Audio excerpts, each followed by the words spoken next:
I should have never answered that call, never glimpsed the digital secrets festering within her phone. Perhaps then the fragile illusion could have held, the comforting lie endured. But I did, and in an instant my world violently lurched, the very ground beneath me crumbling into a chasm of betrayal. The message, so deceptively simple, almost innocent to an outsider, plunged into my chest like a poisoned blade. Last night was unforgettable. Can't stop thinking about you. When can we meet again? It wasn't my number. And that emoji, a brazen heart, was certainly not for me. By the way, please like and subscribe if you enjoy stories like this. Lucas, my closest friend, my business partner, a man who had shared meals at my table, clinked glasses at my wedding, and laughed with my wife as if we were truly one family. A leaden weight settled in my gut, my hands trembling as I scrolled, unearthing a grotesque history of flirtatious exchanges, escalating from playful teasing to bolder confessions of stolen moments, whispered trysts, and secret rendezvous, explicit details of their illicit encounters, and her desperate longing for him even as she lay beside me in our bed. I gritted my teeth, a bitter bile rising in my throat. I had been a blind fool. For months, a nagging suspicion had gnawed at me, yet I dismissed it as paranoia. Her growing distance attributed to work stress, her sudden vanity explained away as for herself. And Lucas, he was my brother in arms, a co-creator of an empire forged from nothing but ambition and a shared dream. I never conceived he would be the viper in my garden, but there it was, stark and undeniable, irrefutable proof. My pulse hammered a furious rhythm in my ears as I sat at our dining table, clutching her phone so tightly my knuckles gleamed white. The sudden burst of laughter from the hallway ripped me from my daze. Anna was home. She floated in, still radiating the post-gym glow, her leggings accentuating every curve, her ponytail swaying as she checked her Apple Watch. "Hey, babe," she chirped, her smile faltering as she sensed the shift in the air. "You okay?" I fixated on her, this woman I had cherished for nearly a decade, the imagined mother of my future children, now revealed as the betrayer who whispered of another man's touch. A primal scream clawed at my throat. I yearned to overturn the table, to demand answers, to unleash the fury simmering within. But I didn't. Instead, I carefully placed the phone down, plastering a tranquil smile over the tempest raging inside. "I'm fine," I lied, my voice steady. "Just thinking." She scrutinized me, her lip caught between her teeth, a familiar habit when uncertainty clouded her mind. "Thinking about what?" "About how I'm going to make you both pay." "Work stuff," I dismissed. "Long day." A sigh of relief escaped her. She stepped behind me, her fingers weaving through my hair. "I know, baby. You've been working so hard lately. You should relax." Her lips grazed the side of my neck. I stiffened. Once that touch would have ignited a delicious shiver. Now it made my skin crawl. I turned my head, gazing up at her. "Yeah?" I murmured. "I think I will." I let her kiss me, allowed her arms to encircle me, permitted her to believe I remained the same man who loved her blindly. But inside, the gears of retribution were already turning. Their betrayal had been a meticulously crafted secret. Now it was my turn to orchestrate a devastating revelation. The morning after my shattering discovery, I awoke with a singular, unyielding purpose: revenge. Not the kind that ended in handcuffs, no. I craved something surgical, something chillingly precise, a torment that would echo their treachery. Confrontation was too crude, too simple. Anna would undoubtedly resort to tears, to pleas, twisting the narrative until I was burdened with guilt. Lucas would dismiss it, perhaps even feign a drunken lapse in judgment. No, I desired their suffering. And then the chilling clarity descended. If Anna had entwined herself with Lucas, the only soul capable of truly comprehending my anguish was the one who had endured the same agony, his wife, Sophia. I barely hesitated before dialing her number. "Hey, Daniel, everything okay?" Her voice, warm and friendly as ever, carried the familiar comfort of a trusted acquaintance. Sophia and Lucas had been married 5 years, just 2 less than Anna and I. I could hear the innocent smile in her tone, the unshakable trust that was about to crumble into dust. "Hey, Sophia," I began, my voice unwavering. "I need to talk to you about something. It's important." A brief, pregnant pause. "What is it?" "I can't do this over the phone," I stated. "Meet me for coffee." Another hesitation, the subtle catch in her breath, a flicker of nascent confusion.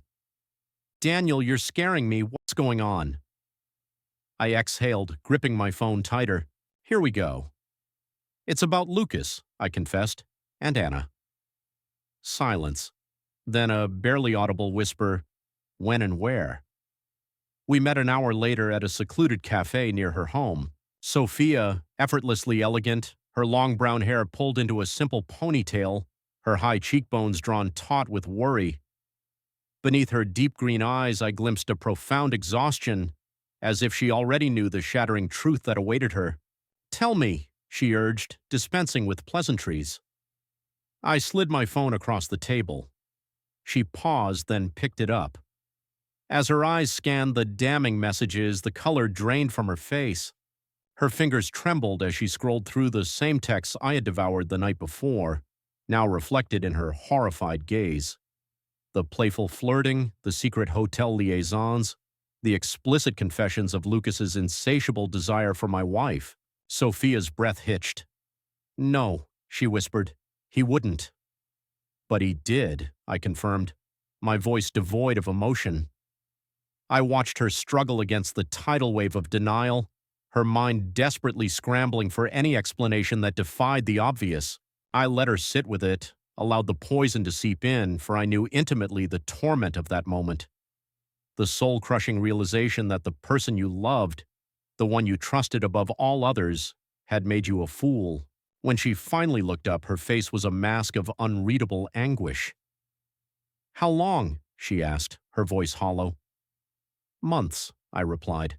"Maybe longer." Her eyes glistened, but no tears fell. "Not yet." She simply exhaled shakily and nodded. Okay. "Sophia, I know this is a lot." She cut me off, her words sharp, defiant. "I'm not going to sit here and sob while they revel in their betrayal behind our backs." In that moment, I knew. Sophia wasn't the type to crumble. She was the type to fight. And suddenly I understood. I had found my perfect ally. We sat there for nearly an hour, dissecting every detail, the subtle shifts in our spouse's behavior, the flimsy excuses, the nights we were left alone while they were entangled. Sophia had harbored her own suspicions for weeks, but lacked the tangible proof. Now she held it in her trembling hands. "So, what do we do?" she finally asked, her fingers tightening around her coffee cup. "How do we make them regret this?" I leaned in, lowering my voice. "There's a charity gala next weekend. High society, expensive, teeming with press. The kind of place where reputation is everything." A flicker of recognition ignited in her eyes. "The one Lucas is hosting?" "Exactly," I confirmed, "and I want you to be my date." Sophia blinked, then slowly a wicked smile blossomed on her lips. "You want to make them squirm?" "Oh, I want more than that," I matched her smile. Sophia set down her cup. "Then let's give them a night they'll never forget." The plan was set in motion. For the next week, I played my part flawlessly. Business as usual, no sudden changes, no telltale hints of suspicion. If Anna noticed anything amiss, she concealed it well. She still kissed me goodbye each morning, still sent texts throughout the day, still returned home at night smelling of expensive perfume and sweet deception. But I was no longer blind. Every touch, every glance, every lie veiled by a smile, I saw them all for what they truly were. The burning anger had transmuted into something colder, sharper, a singular, unwavering purpose. The charity gala, meticulously promoted by Lucas for months, was scheduled for a Saturday night. It was one of the year's most anticipated social events.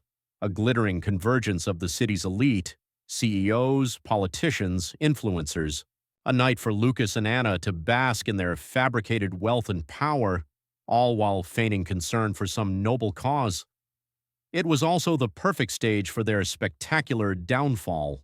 Sophia and I would ensure that every soul in that room knew the true faces behind their carefully curated facades. Sophia and I met in a discreet, dimly lit private lounge, hidden from the main hotel lobby to finalize our preparations. She was already there when I arrived, perched elegantly on a plush leather chair, a glass of wine in hand. She looked different. I had always perceived Sophia as refined, understatedly elegant. But tonight, a new spark ignited her eyes, a coiled tension in her posture. She wasn't merely here to talk. She was here to conquer. I settled across from her, placing my whiskey on the table between us. "Are you sure you want to do this?" I asked, my voice low. She smirked, swirling the wine in her glass. "Oh, Daniel, I've never been more sure of anything in my life." I leaned back, studying her. "You don't seem broken." Her eyes darkened. "Oh, I was, for about a day. Then I realized I had two choices: cry in a dark room or burn their world down." I exhaled, a grim smile touching my lips. "Good, because I was never one for the darkroom approach." She leaned forward conspiratorially, her voice dropping. "I assume we're not just showing up together to make them jealous?" "No," I replied. "That's just the beginning. The real damage comes after." I pulled out my phone, sliding it across the table. The screen displayed a meticulously compiled document, irrefutable evidence of Lucas's other affairs. Sophia's eyebrows arched as she scanned the contents. "Wow, he's been busy." Turns out Anna wasn't the only one. I took a slow sip of whiskey, and you weren't the only wife. She looked up at me, something dangerous glinting in her gaze. "And this information is going public?" I nodded. "During the gala, once the press gets hold of it, Lucas won't just be dealing with an angry wife. He'll be dealing with a PR disaster that will cost him everything." Sophia exhaled, setting down my phone. "I love it." Then she smiled, a genuine predatory smile. "But we need to make it personal first." I tilted my head. "What do you have in mind?" She took another sip of wine, her eyes gleaming. "When we show up, we make an entrance." The event unfolded in an opulent ballroom dripping with excessive luxury. Crystal chandeliers bathed the room in a golden glow, illuminating a tableau of expensive suits, designer dresses, and perfectly practiced smiles. The moment Sophia and I stepped through the grand entrance, the shift in the atmosphere was palpable. Heads turned, conversations fractured, people noticed, and so did Anna and Lucas. Across the room, I caught the exact moment Anna's laughter died, the way her hand clamped around her champagne flute. Lucas, mid-conversation with a group of executives, turned his head and nearly choked on his drink. It was perfect. Sophia leaned into me slightly, her fingers brushing my arm as she whispered, "They're watching." Let them. I had opted for a sharp black tuxedo, classic yet commanding. Sophia, however, was the undeniable spectacle. She wore a deep red gown, the fabric molding to her curves in a way that demanded every eye. Her hair swept to one side, exposing the elegant curve of her neck. She looked utterly untouchable, regal, and entirely beyond Lucas's grasp. We moved through the room as if we owned it because in that moment we did. Murmurs rippled in our wake. Some feigned indifference, others openly gawked. The whispers began almost immediately. "Aren't they married to Lucas and Anna? My God, they look good together. This is going to be interesting." I remained impassive, as did Sophia. We allowed the rumors to ignite, the tension to coil, letting them sweat. Lucas was the first to crack. I caught the flicker of panic in his expression before he masked it with a strained smile, making his way toward us with Anna trailing tightly behind him, her grip on his arm betraying her insecurity. "Daniel," Lucas began smoothly, nodding at me. "Sophia, didn't expect to see you two here together." Sophia didn't hesitate. She placed a hand on my chest, her fingers just grazing the lapel of my jacket. "Why wouldn't we be here?" she purred, her voice laced with honeyed amusement. "We've been spending a lot of time together lately." Anna's jaw tightened.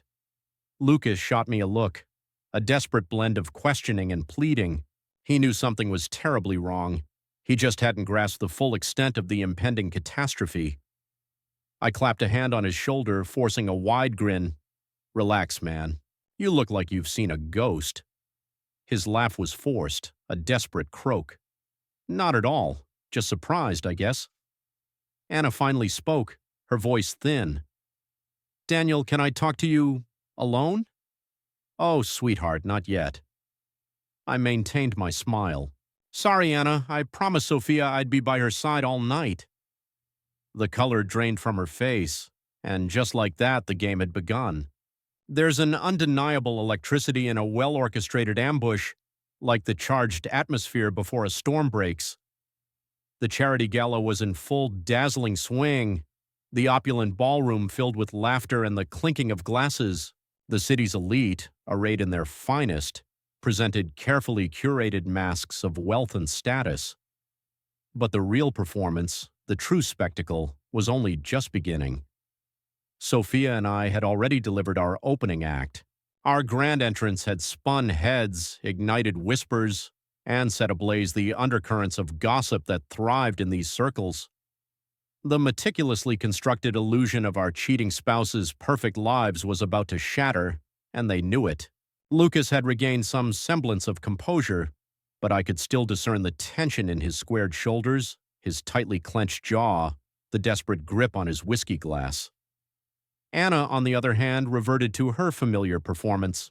"Daniel," she murmured again, her voice sweet but strained. "A word, please." She still clung to the desperate hope that she could fix this. Sophia intercepted me before I could answer. Her hand slid down my arm, her nails lightly grazing my skin, sending a subtle ripple of sensation through me. "Oh, I don't know, Daniel," she purred, ensuring both Anna and Lucas caught every word. "I was looking forward to that dance you promised me." My lips curved upward, and I always keep my promises. Anna's expression barely flickered, but I knew her well enough to detect the cracks in her facade. Lucas forced a brittle chuckle, stepping forward. "Come on, man, just for a second." I tilted my head, feigning innocent curiosity. "Why? Something wrong?" His eyes darted around, betraying his unease. He didn't want a scene. "Too bad, Lucas. You should have thought of that before you." Sophia exhaled dramatically, stepping back. "But don't keep me waiting too long, Daniel," she purred, turning and sauntering toward the dance floor, more eyes following her than I cared to count.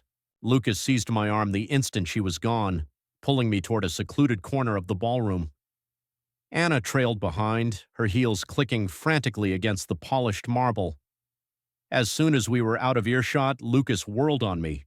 "What the hell is this?" I arched a brow. "What's what?" He scoffed. "Don't play dumb. You and Sophia? What the hell are you doing?"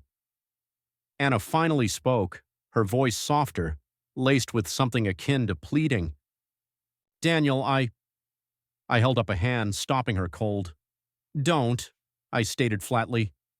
"Don't insult me by pretending to be innocent." Anna swallowed hard. It's not what you think." That elicited a sharp, bitter laugh from me. "That's rich. Because I thought you were my wife, I thought Lucas was my best friend. Turns out I was wrong about a lot of things." Lucas ran a hand through his hair, frustration flashing across his face. "Look, man, this got out of hand. Save it," I cut in. "I don't need excuses." Anna stepped closer, her familiar perfume wafting over me, a scent I once adored, now tainted. "Daniel, please, let's talk about this in private." I stared at her, at the raw desperation creeping into her expression. She wanted to fix this, not because she regretted her actions, but because she regretted getting caught. She believed I would be the same predictable, forgiving man I had always been. She was tragically wrong. I leaned in, close enough for only her and Lucas to hear. "You don't get it, do you?"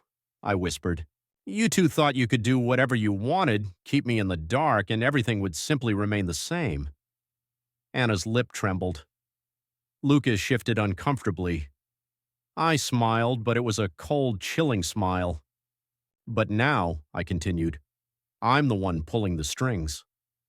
With that, I turned on my heel and walked away, leaving them standing there, stunned. Sophia was waiting for me, a knowing smirk playing on her lips. That looked intense. I exhaled, running a hand down my tie. They're scared. Good. Let's give them something to really panic about, she murmured, stepping into me as the band shifted to a slow, sensual melody.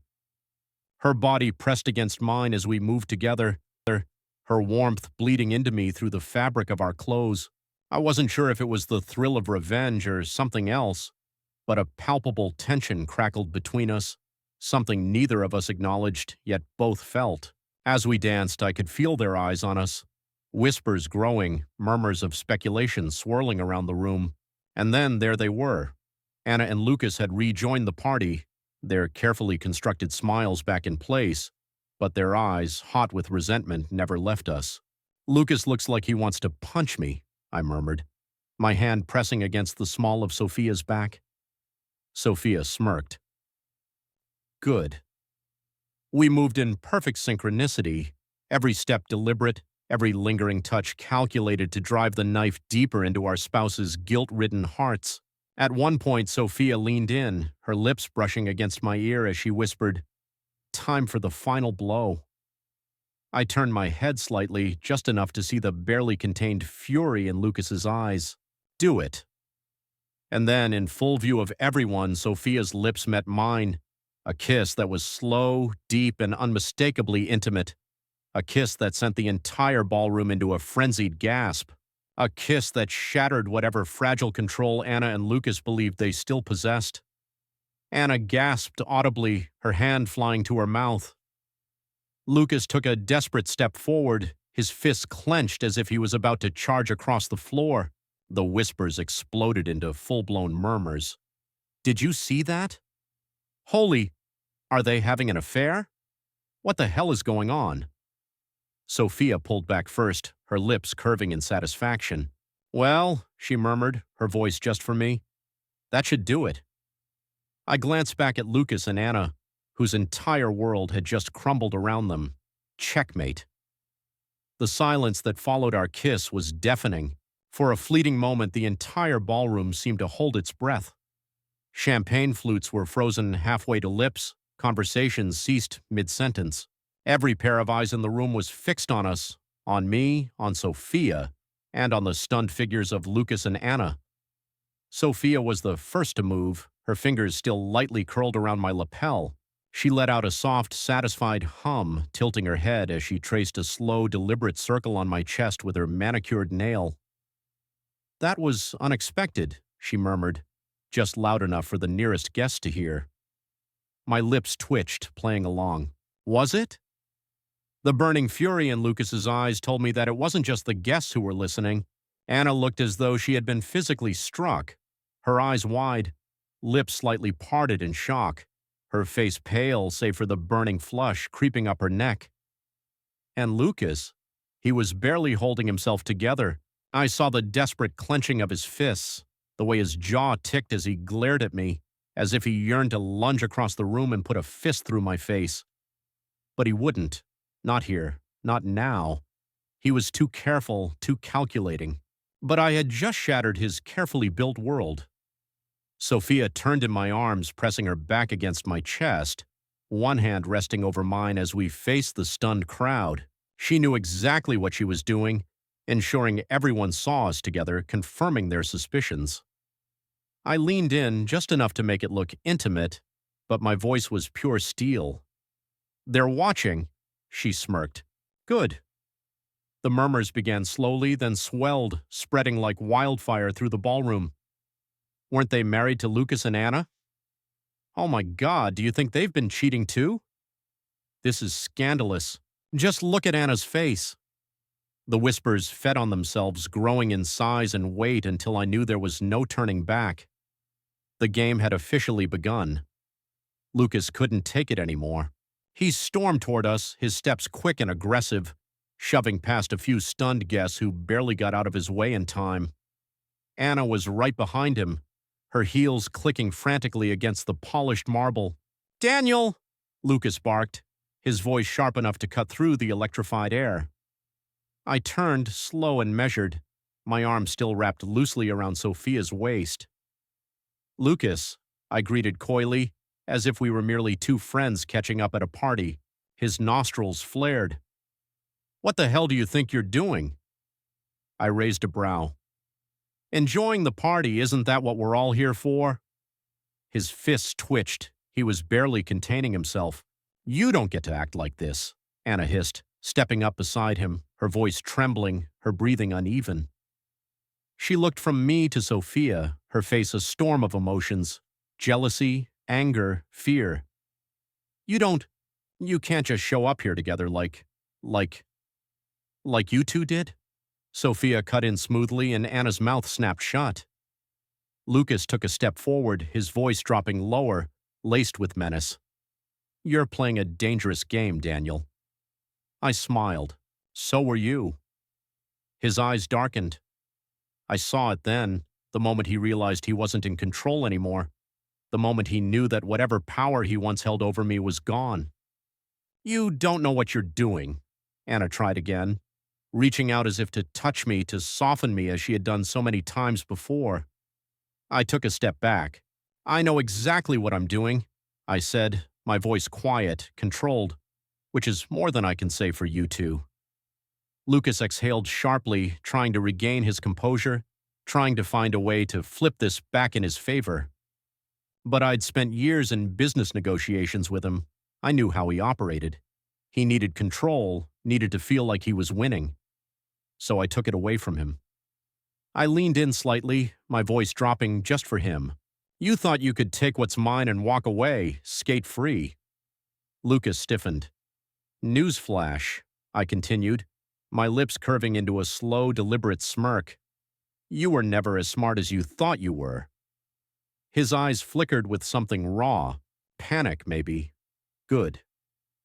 Anna let out a shaky breath, stepping between us, desperate to diffuse the tension. "Daniel, please, can we just talk about this in private?" I tilted my head. "Sure," I said, "just like how you two kept things private." She flinched. The room around us was silent. Everyone was watching. I saw reporters in the crowd, their phones subtly raised, already recording. The scandal was unfolding in real time, and they were devouring it. Lucas realized it at the same time I did. His face paled slightly, and he took a step back. He wanted out of this conversation, out of the public eye before it got any worse, but I wasn't done yet. I reached into my jacket pocket and pulled out my phone. Then, without breaking eye contact with Lucas, I tapped the screen, sending a message I had already typed hours before. A second later, a notification pinged on his phone. Lucas's hand twitched as he pulled it from his pocket, his face morphing from confusion to outright horror as he read what I'd sent him. Anna frowned, glancing at his screen. "What is it?" Sophia smiled. "Oh, that's just the evidence of his other affairs." "Other what?" Anna's breath caught. Lucas's face turned ashen. I gave him a slow, amused smile. "Oops," I said, just loud enough for the people nearby to hear.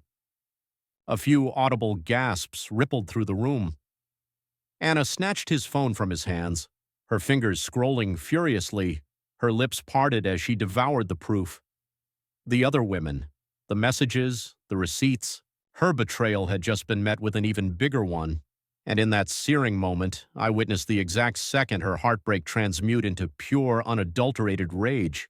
Her gaze, which had been locked on me with the venom of an adversary all night, now shifted, blazing with a terrifying intensity.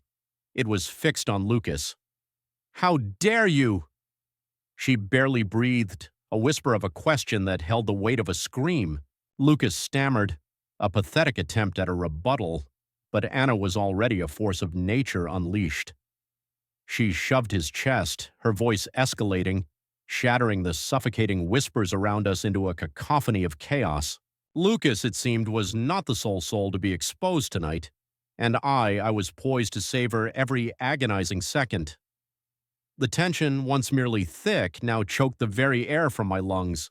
The opulent ballroom, a sanctuary of elegant facade, had violently ripped open, revealing its true nature, a battlefield.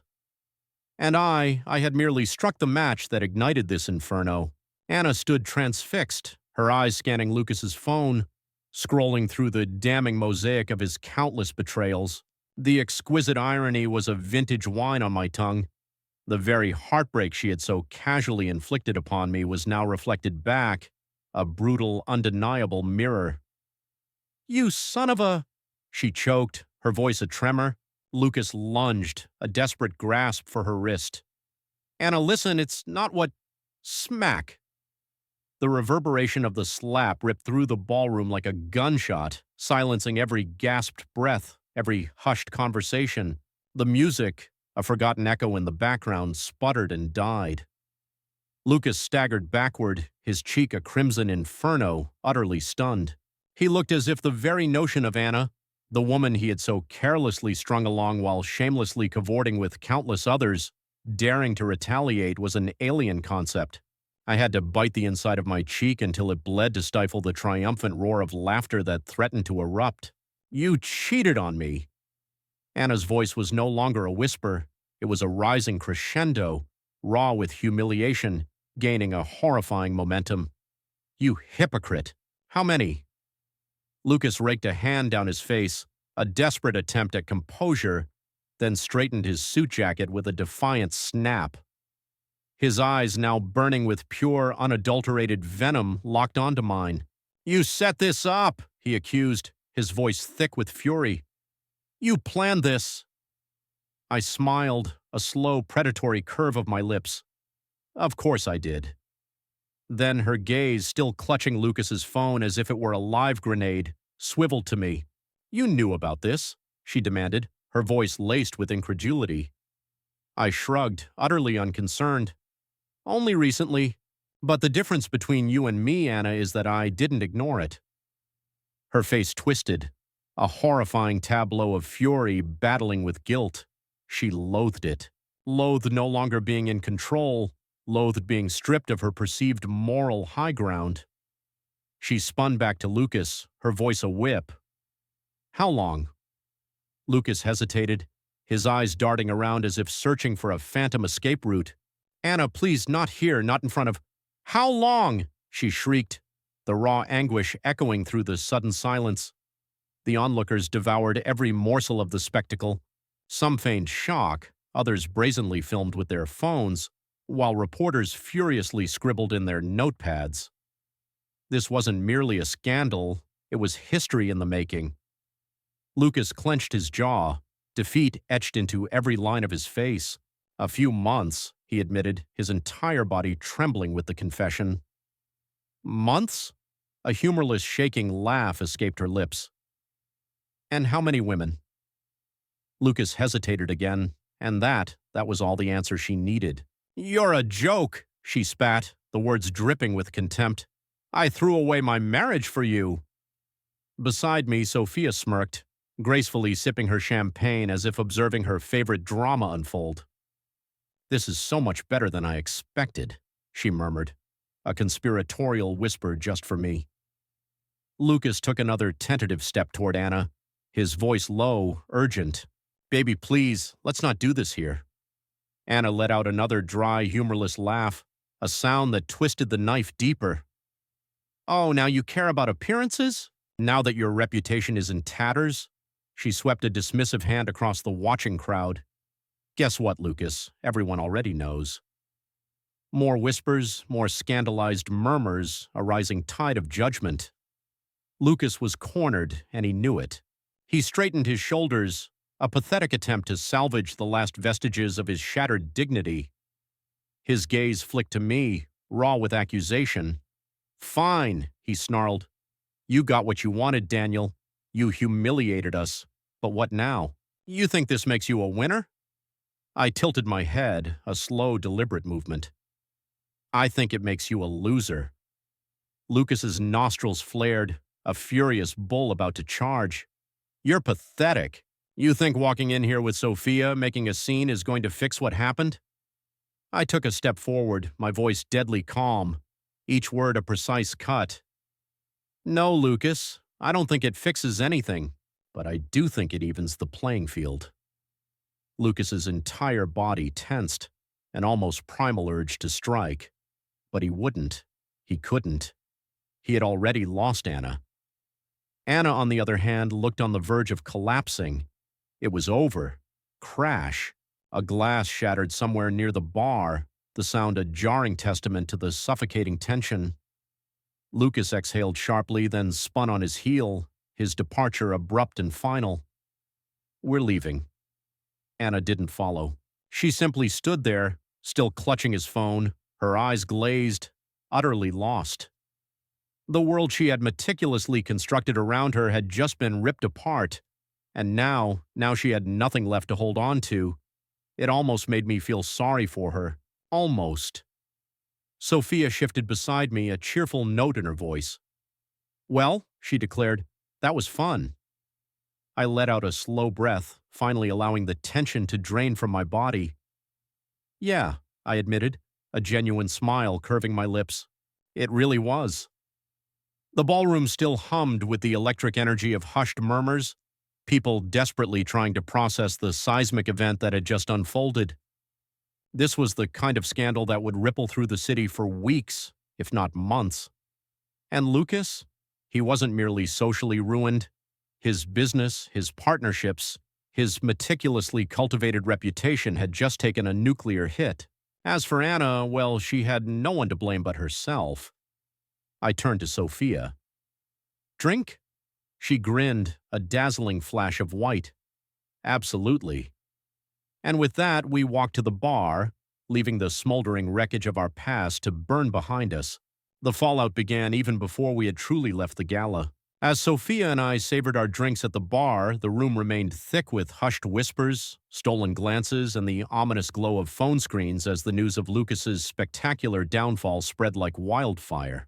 He had stormed out, dragging his shredded reputation behind him, but Anna remained, still gripping his phone as if it were the only thread tethering her to a shattered reality. I watched as the agonizing realization slowly dawned upon her. What she had done, not just to me, but to herself. She had gleefully tossed aside our marriage for a man who had played her with the same callous disregard she had shown me, and now she had nothing. Sophia exhaled beside me, setting down her empty champagne glass with a soft clink. I should probably get home before reporters start knocking on my door. I smirked. Oh, they're definitely knocking. She rolled her eyes, a playful exasperation. You really did your homework, didn't you? Of course, I replied, taking a sip of my whiskey, the amber liquid warming my throat. Revenge is best served meticulously, she chuckled, shaking her head. Well, you certainly served it tonight. Lucas is done. And Anna, she's probably regretting everything right about now. I glanced back at Anna, still standing forlornly at the side of the ballroom. Her posture had shifted. The anger was gone, the panic subsided. She simply looked defeated. And perhaps, just perhaps, that was the most satisfying part of all. By morning, the media had exploded.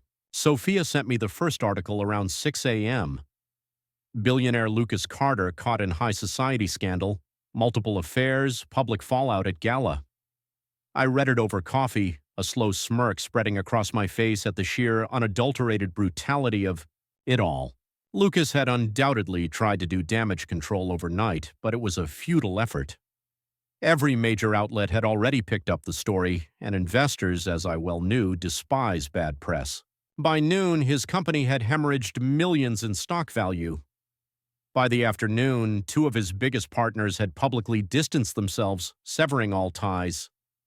By evening, he had deleted every trace of his social media presence. And Anna? She had called twice. I hadn't answered. She had also texted, a desperate plea for connection. Anna, Daniel, please talk to me. Anna, I was wrong, okay? I know that now. Anna, Please, I just need to explain. Explain what? That she had spent months sneaking around with my best friend? That she had relished humiliating me in silence? That she had never planned to stop? I left her on read. Sophia texted me shortly after. Sophia, Anna just called me. She sounded bad. Me, not my problem. Sophia, cold. I like it. Me, she made her bed, let her lie in it, and I meant it. For the first time in months, I wasn't weighed down by her choices, by their shared betrayal. For the first time, I was free. Lucas had catastrophically underestimated the speed at which a meticulously built reputation could crumble. By Monday, the board of our company had called an emergency meeting, not because of me, but because of him. I sat at the long, polished conference table, observing him slumped in his chair, his once unshakable confidence shattered into a million pieces. The whispers among the executives weren't even subtle anymore. How do you think he'd get away with this? The investors are pulling out. We have to do something. This company can't afford his mess. Lucas knew what was coming. He simply refused to believe it.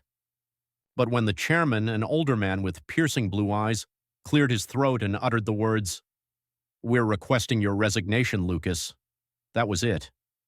Game over. He stiffened, a desperate tremor in his voice. "You can't be serious." The chairman merely adjusted his glasses, his gaze unwavering. "Your scandal has cost this company more in 2 days than we usually lose in an entire year. If you don't step down voluntarily, we'll be forced to remove you." Lucas looked at me, a flicker of accusation in his eyes, as if this was my fault, as if I was the architect of his downfall. But I merely tilted my head and offered a small, knowing smile. "Tough break, buddy." That night, I finally called Anna back, not to talk, to end things. She picked up on the first ring, her voice small, hesitant. "You're getting the papers tomorrow," I said, my tone clipped, utterly businesslike. A pause, then, "Daniel, please." "Goodbye, Anna." And I hung up. By the end of the week, Sophia and I met up again, this time with no pretense of revenge, no elaborate schemes. Just two people who had been scorched by betrayal, two people who had emerged surprisingly stronger. She slid into the seat across from me at the quiet lounge bar, a teasing smirk playing on her lips. "So," she began, her voice a silken invitation, "now that our exes are officially out of our lives, what happens next?" I exhaled, rolling my whiskey glass between my fingers, the amber liquid glinting in the dim light. "Not sure." Sophia leaned in, her voice dropping into something softer, more intimate. "You know, we could continue this charade for a little while at least." I smirked, a genuine smile this time. "You just want to make Lucas miserable, don't you?" She grinned, a dazzling flash of a white. "It's a perk." I chuckled, shaking my head. "Sophia, if we keep this up, it stops being a game." Her gaze held mine for a long electric moment. "Maybe I don't want it to be a game." Something in my chest tightened, a strange, unfamiliar sensation. For the first time since this entire ordeal began, my mind was blessedly clear of thoughts of revenge, of Anna, of Lucas. I was simply looking at her, and I liked what I saw. For the first time in months, I woke up without anger sitting like a suffocating weight in my chest. The revenge had been served, the damage was done. And now I was in the aftermath, where reality settled like dust after a cataclysmic explosion. Lucas was finished. Anna had lost. And yet, as I stood in my kitchen, staring down at the pristine white divorce papers that had just been delivered, I realized something profound, something I hadn't considered before. Revenge hadn't made me feel better. Oh, it had been satisfying. Hell, it had been exhilarating watching Lucas's world burn, seeing Anna finally writhe in the same pain she had inflicted upon me. But satisfaction and healing were not the same thing. The wound was still there, a raw, gaping chasm, and I wasn't sure it would ever truly close. A sharp knock at the door startled me from my thoughts. I knew who it was before I even opened it. Anna. She stood there, her face pale, her makeup minimal, a telltale sign that she was too emotionally wrecked to care about appearances.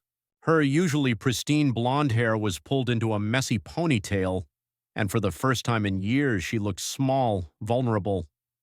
She clutched the divorce papers in one hand, her knuckles white against the pristine white. I crossed my arms, a wall of ice. "You're supposed to sign those." She swallowed hard, her gaze pleading. "Can I come in?" "No." My coldness made her breath hitch, but I didn't care. "You don't have to do this, Daniel," she whispered, her voice barely audible. I laughed, sharp and bitter. "Do this? You mean divorce you, Anna? That decision was made the moment you spread your legs for Lucas." Her face twisted in a fresh wave of shame. "I know I messed up."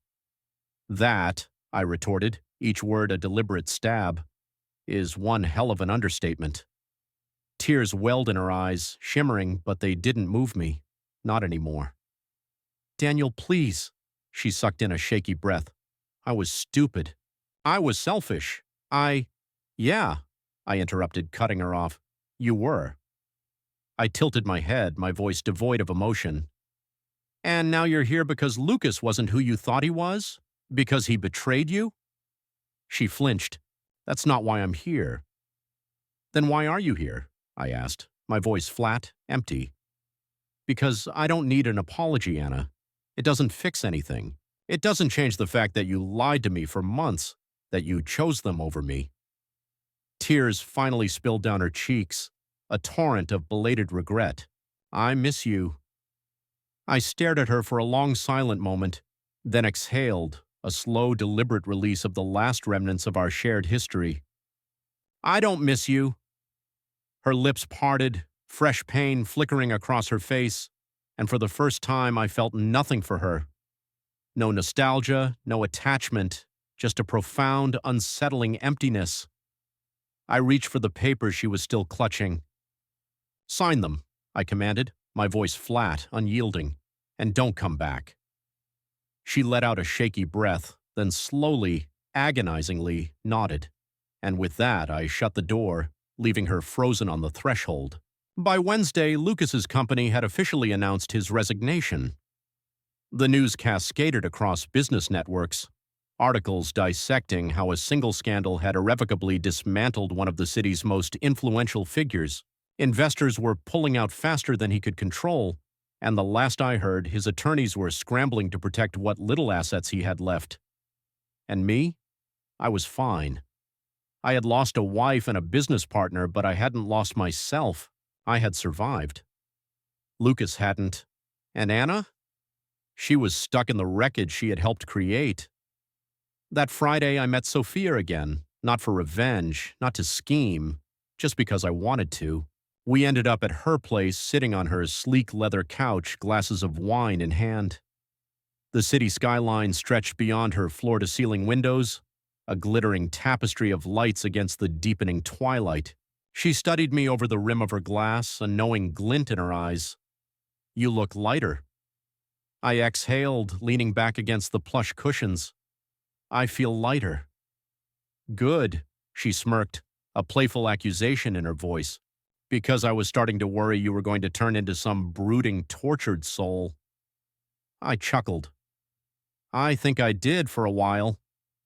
She set down her glass and shifted closer, her fingers brushing against mine. The warmth of her touch sent a flicker of something through me, something real, something resonant. "So," she murmured, her voice soft, inviting. "What now?" "I don't know," I admitted, surprised by the honesty of my confession. For the first time in a long time, I didn't have a plan. Sophia smirked, a playful challenge in her eyes. "That's kind of attractive, actually." I laughed, a genuine unburdened sound. "Yeah," she nodded. "Yeah." And then, without hesitation, she leaned in and kissed me. It wasn't like the kiss at the gala, no audience, no need to prove a point. It was slow, intentional, real. When she pulled back, her green eyes searched mine, a quiet question. "Was that okay?" I exhaled, my fingers tracing the delicate curve of her jaw. "More than okay." She smiled, a radiant warmth spreading through me. Then do it again.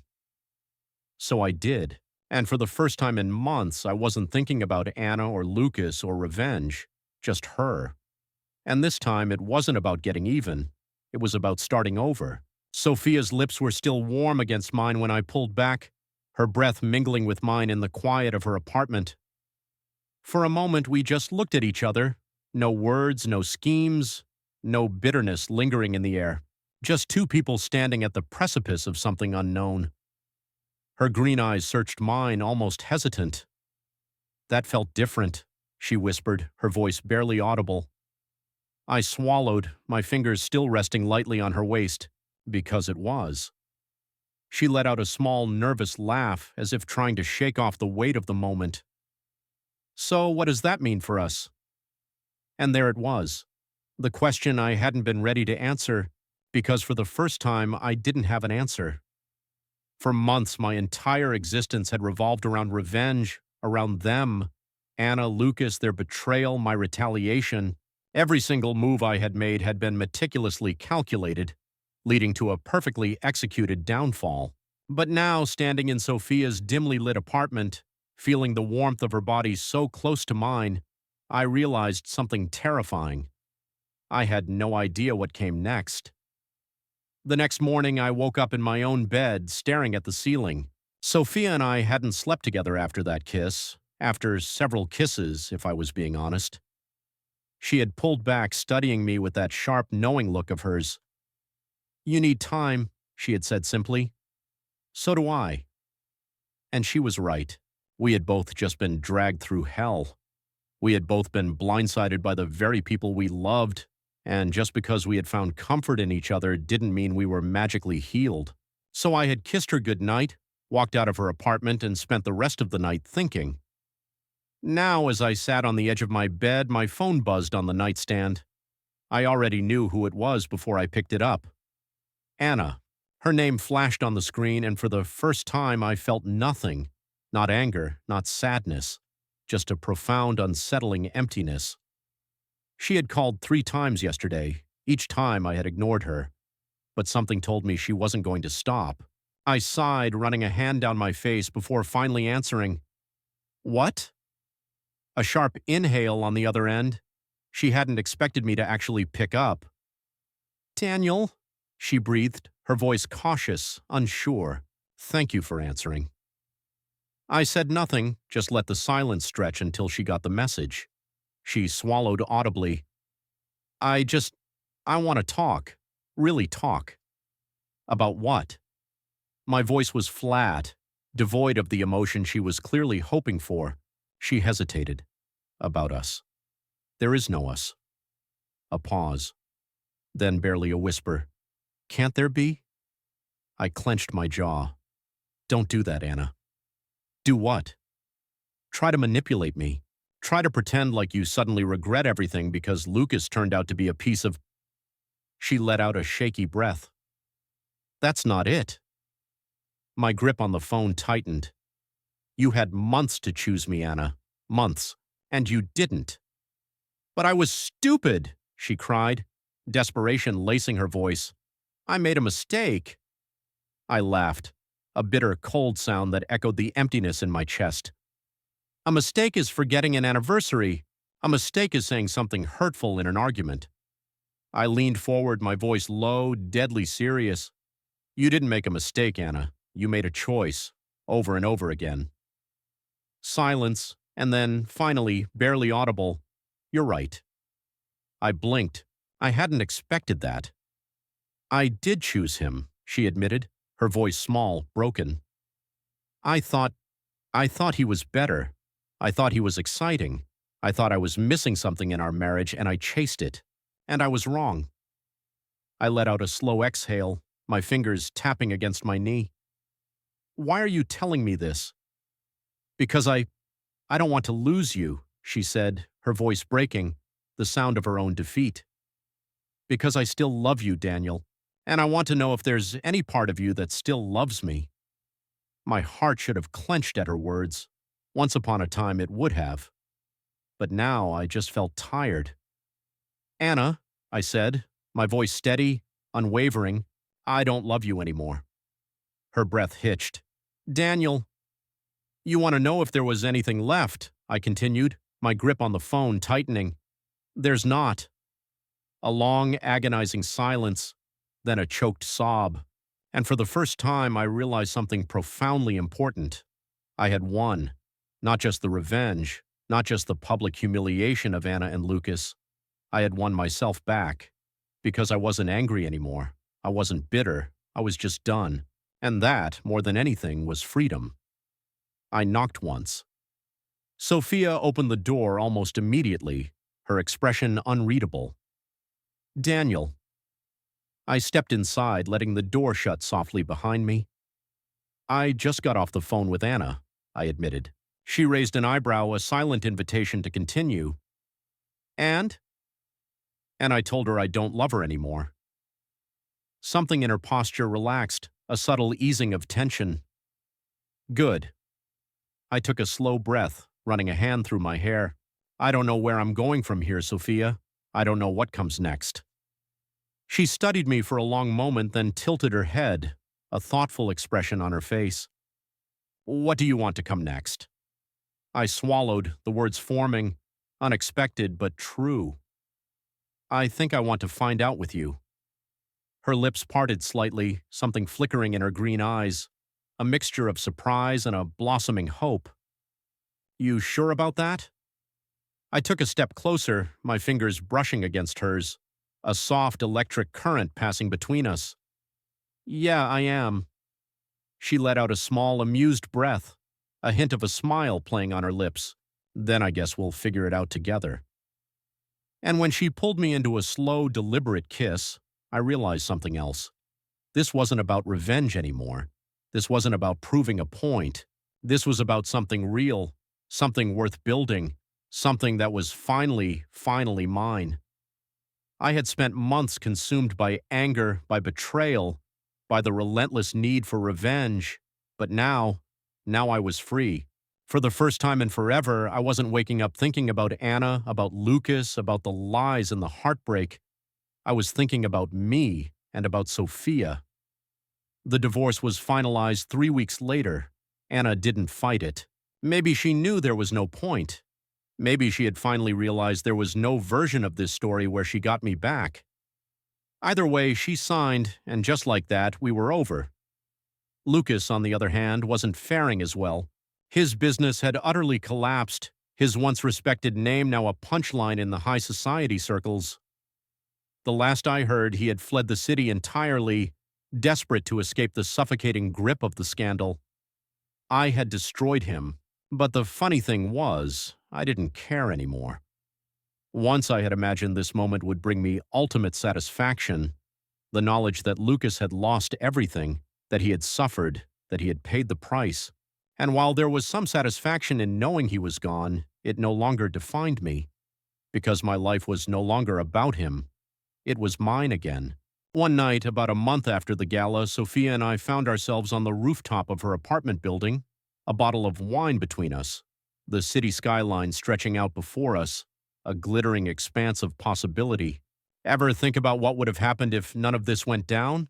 she asked, swirling her glass, the amber liquid catching the city lights. I leaned back against the railing, considering her question. "You mean if Anna and Lucas hadn't been cheating?" She nodded. I exhaled, looking up at the vast, indifferent night sky. I probably would have spent the rest of my life believing I was happy. Sophia arched a brow, a knowing glint in her eyes. Believing? I glanced at her, a wry smile touching my lips. I wasn't really happy, was I? If I had been, I would have seen the signs. I wouldn't have been so blind. Sophia was quiet for a moment, then took a slow sip of wine. "You think you're happy now?" I didn't even hesitate. "Yeah, I do," she smirked. "Well, that's good, because I really like this whole not being fueled by revenge version of you." I chuckled, shaking my head. "Yeah." She leaned in slightly, her voice softer, more intimate. "Yeah." I tilted my head, studying her, a warmth spreading through me. "And what about you? Do you think about what could have been?" Sophia let out a small breath, a sigh of reflection. Sometimes. But then I remember that if none of this had happened, I never would have realized how strong I am. I nodded slowly, understanding exactly what she meant. She turned to face me fully, setting her glass down, her gaze unwavering. And I never would have met this version of you. Her words sent something warm through me, something real and steady, a comforting anchor in the vast sea of uncertainty. I reached out, my fingers gently tucking a strand of hair behind her ear. Then I guess everything happened exactly the way it was supposed to. She smiled, a quiet, profound acceptance in her eyes. Yeah, I guess it did. And when she kissed me, slow and deep under the sprawling city lights, I knew one thing for sure. This wasn't about revenge anymore. This was real. And for the first time in a long, long time, I was ready for it. Ladies and gentlemen, since you've listened to the end of this story, please subscribe to the channel and write in the comments which state you're watching from. Let's see what percentage of elite viewers make it to the end. And please, kindly turn your attention to the screen after this message. There you'll find a full playlist of thrilling stories, a subscribe button for the channel, and our most captivating story. Click, enjoy, and thank you.